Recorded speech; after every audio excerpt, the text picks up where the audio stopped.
And joining us now is Senator of Queensland, Matt Canavan. Senator, nice to have you here. Great to be with you, Leo. Yeah, really nice to chat. So it has been a big year in Parliament, in the Senate specifically. I mean, it's always pretty interesting in the Senate. What have you observed over the past year? What are your real key takeaways from 2024? Well, I think it's the economy stupid. I think it's an example of that at the moment for Australians. We have pretty tough economic times out there. We've got real wages that have gone backwards by more than a decade. The actual things people can buy are now back to where they were 10 or more years ago. We've got productivity rates that are never been going backwards as fast as they are right now. We've had that fall by 6% since COVID, and our living standards now are falling behind those of the rest of the world. You've seen most major economies like the US see some growth, not huge economic growth, but some growth since COVID finished. But Australia's living standards have dropped 8% over that time. So people are feeling that. And then I think they're getting even more frustrated at the disconnect between what's happening in their own lives and what's happening in Canberra. And in the Senate, we're not seeing a focus on those major economic crises that are the focus of most Australian households. We've just wrapped up 2 weeks where the two major pieces of legislation we debated were a misinformation bill trying to censor Australians from speaking online. Fortunately, that failed and failed miserably. And then, of course, the under 16 social media ban, which did get up, albeit with a few changes. But neither of those pieces of legislation, as important as the issues are, deal with these fundamental bread and butter issues that are facing most Australians. And I think that's one reason why you're seeing the growing frustration among Australians about Australian politics and about their Australian political leaders. We've got to show some leadership here and come up with a coherent economic strategy that charts a course back to Australia being a prosperous, wealthy, and world-leading nature on the economic scoreboard of the world. You just touched on it there, so it's a good segue. We saw only in the past 2 weeks of the Senate, or the final 2 weeks, I should say, those 30 odd bills being pushed through, all on the last day, including the social media ban. I'll get to that separately in a second. Why do you think there was such rush from Labor? Look, I think for a couple of reasons. One, I think governments have sort of discovered this ability to what we call guillotine, gag, whatever you want to call it. They can, as long as they have the numbers in the Senate, rush things through without debate. And so that has been happening under both sides of politics for a little while. But I suppose, like anything, when the people running the game learn the incentives of the game, they then maximize that so-called winning strategy to the nth degree. So we're seeing the never before seen abuse of things like the guillotine power. So you just stack up all what you need, get it done in the last night. You don't have to face any scrutiny. There's no contentious political debates in the media. They're just done. And people don't even know that they've kind of been done. So I think that's the case for most. In the case of the under 16 social media ban, they weren't able to just rush that, put that under the rug. I've never seen the kind of reaction I've seen, particularly from young people on this issue. I've got home over the weekend, and whether it's at the markets or at church, lots of young people coming up to me, and not so young as well, pretty concerned about what happened. And I think the reason that was rushed through, Leo, was because politicians wanted to big note themselves before an election. We've got an election sometime in the next few months, and there was this sort of knee-jerk, panicked reaction that we must do something. Now, you and I know the details, even though this legislation doesn't go into effect until 2026. We apparently had to rush it through before this Christmas. But again, I think it's got more to do with the election timing than concerns about the abuse of social media by young Australians. Yeah, I could say a whole lot about that social media ban I have. On it, you were one of two coalition senators to vote against it, the other being Alex Antic. Richard Colbeck also abstained, and in the House, Bridget Archer explicitly voted against. But look, many in your party, including your leader, Peter Dutton, have been pretty supportive of it, pretty steadfast in that. What do you think that is? Look, I think for a lot of people, they have genuine personal experiences which lead to understandable concerns about the abuse of social media. I completely understand that, and I understand the perspective my colleagues are coming from there. Clearly, it would be incredibly difficult if your own child or someone you love, a friend's child, is impacted, and sometimes tragically impacted, by a situation that exists on social media. I've always said through this debate, I do think there's a a need for a response. I think some reasonable restrictions on the use of social media by young people make sense. I just was a little worried we were legislating from that emotional knee-jerk response rather than taking a logical, dispassionate view about the situation, which is also needed. I mean, there's a time for emotion, it stimulates response, it stimulates action. But if we want something to be effective and work, we also have to use logic and reason to do that. So I worry that this rush process won't just lead to an ineffective response. It could actually lead to worse than ineffective. It could be a worse situation than what we had before because we really haven't stepped through things in a considerate detail.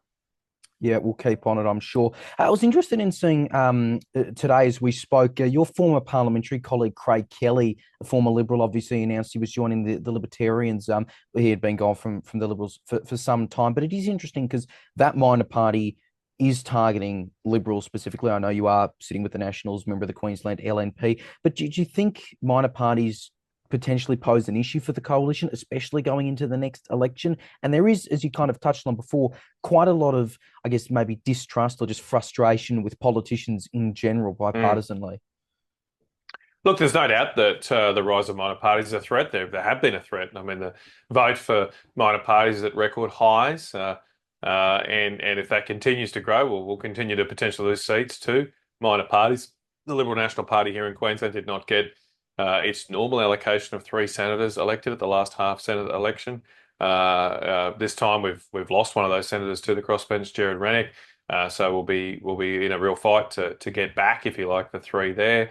There's no doubt that there's people are no longer loyal to political parties like they once used to be, or a vast majority of people are not loyal. They'll shop around, and that just should put pressure on us to be better, to offer better products. I certainly believe that it's much better to put your faith in good people that you like in major political parties, because as you just went through with the likes of Alex and I, in the Liberal National Party, we effectively get 2 votes. I get a vote in the party room, this time in opposition, but maybe in government after the next election. We're in the party room, we can say our piece, we can move things to a certain degree. And I think we did move things on the social media ban bill to exclude the use of digital ID. And then, of course, we still get a vote in the Parliament, at least in the Liberal National Party, different from Labor. We can express our own views consistently with our conscience. If we're on the backbench like Alex and I are. So I've exercised that lots. Bridget Archer in the other place has as well. So I think that's a much better deal. You get 2 votes for the price of one when you vote for people in the LNP, whereas the minor parties, they get their vote in the Parliament, but that's it. And sometimes they're like a shag on a rock. Mm. We do have a federal election next year, obviously, and it is. We would think it's going to be tight. It would be a pretty extraordinary feat if you just look at a historical basis, if the coalition was actually able to win this, especially if they are able to get a majority. But even in getting in a minority would be extraordinary after just one term of Labor. Do you think it's possible? Absolutely, I think it's possible. Yes, it would be historically unprecedented, although I would argue Tony Abbott effectively did that in 2010, but for some country independents voting against the wishes of their own electorates, he would have been Prime Minister.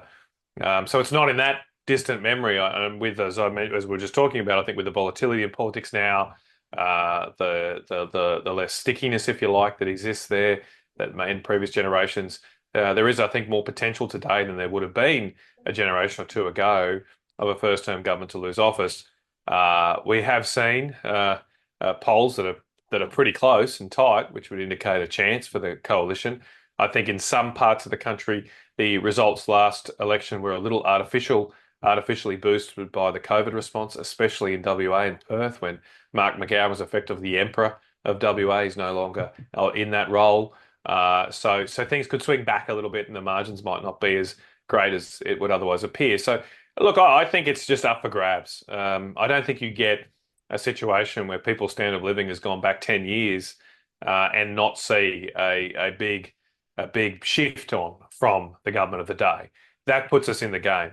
But we've got to be up to that game and we've got to put forward some serious alternative policies. I'm a big believer that if we want to defeat a first-term government, a small target will not be enough. We have to offer a clear alternative. And that's what Tony Abbott did, I think, in 2010. Peter Dutton, I think, is doing that with nuclear energy, with a few other things, but we've got to keep going ahead of the election. Yeah, well, certainly we almost might see a mirror image of 2010, just depending on how the, House crossbench ends up. I just quickly as well, because you talk about this a lot, and it has been in the news as we're speaking on energy, and we've seen blackout warnings quite a bit. What should the government be doing here? Because this is something that could really affect right throughout summer, and look to bring politics into it. It could affect how some people, cast their vote. Absolutely, and we shouldn't see what happened last week in New South Wales as somehow just some kind of bad luck. This has actually been predicted. Our energy regulators have been predicting for some years now. They've been ringing the alarm bells on the fact that we are short of baseload power, of reliable electricity, and that will lead to blackouts at some point. It's just a matter of when. If we keep going, if we keep going like we're going to have major blackouts in New South Wales and Victoria at least in the next few years. Now, that should be a shocking even risk. Like, even though it hasn't happened, it should be shocking that there's a risk of it in a country as blessed as we are with coal, with gas, with uranium, and renewable resources too. So in terms of what we should do, we just should be using all those types of energy.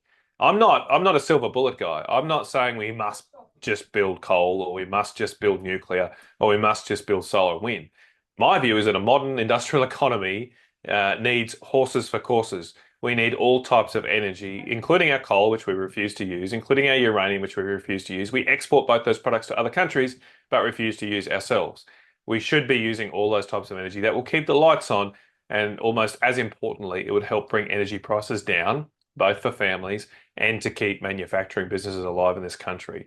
Anyway, I'll keep banging that drum. I hope we just don't have to end up in the school of hard knocks to learn those lessons. Look, it's going to be a fascinating next few months as we get the election approaching. Just very, very quickly, if you had to be a betting man, when do you reckon it'll be? I'm predicting May for what it's worth. I think if the Prime Minister were making a decision with his head, he would have gone now. I would have gone this year. I don't think things are getting better economically. I think they would have been best just to go. But my belief is the Prime Minister's been a little indecisive since the voice loss, and he seems to be hanging on for a miracle, praying for a miracle, and maybe he's hoping that Easter Sunday brings him that. He'll wait till then to announce an election. I will agree with you on May. Senator Matt Canavan, I'm sure we'll catch up again in the future. Thank you so much. Thanks, Leo. Thanks for all the great work you and your team do. It's remarkable.